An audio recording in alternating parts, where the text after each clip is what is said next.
सुरीने बोंबीलचा जो मधला काटा असतो त्याच्या साईडने चीर मारायची, मग तो पटकन चिरला जातो. तर तुम्ही काट्यावरती चिरत बसाल तर तो चिरला जाणार नाही, त्याचे तुकडे होतील. आता मी त्याला मॅरिनेट करण्यासाठी एक वाटण घेतलं आहे, ग्रीन वाटण. त्याच्यामध्ये अद्रक, लसूण, कोथिंबीर, हिरवी मिरची हे सगळं आहे. लाल तिखट आणि हळद घेतली आहे, चवीनुसार मीठ आणि माझा घरचा मसाला घेतला आहे मी. आता आपण त्याच्यात एक अर्धा लिंबू पिळूया आणि हे सर्व मॅरिनेशन आपण बोंबलांना लावून घेऊया.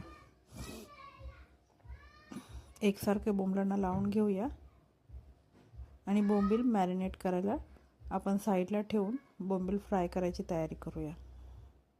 बघा, एकसारखे मी सगळ्यांना लावला आहे मसाला.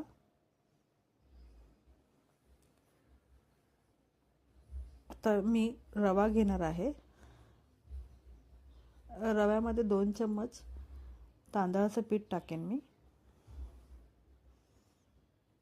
थोडंसं मीठ टाकूया आपण कोटिंगला आणि थोडंसं लाल तिखट. एकसारखं करून घेऊया. एका साईडला मी तवा ठेवलेला आहे बोंबील फ्राय करायला, त्याच्यामध्ये तेल टाकून. तर आता एक एक आपण बोंबील घेणार आहोत आणि तो आपण कोटिंगमध्ये थोडासा मिक्स करूया. खालून वरतून प्रेस करूया, म्हणजे रवा आणि तांदळाचं पीठ एकसारखं लागलं जातं आणि बोंबील एकदम कुरकुरीत फ्राय होतात.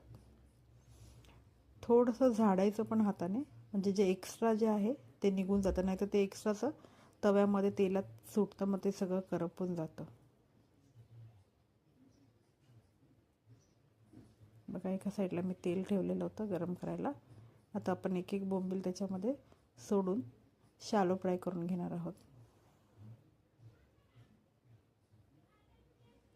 अशाच नवीन नवीन रेसिपीसाठी प्रतीक्षाच किचनला प्लीज लाईक आणि सबस्क्राईब करा. आता मी सेकंड बॅच टाकते.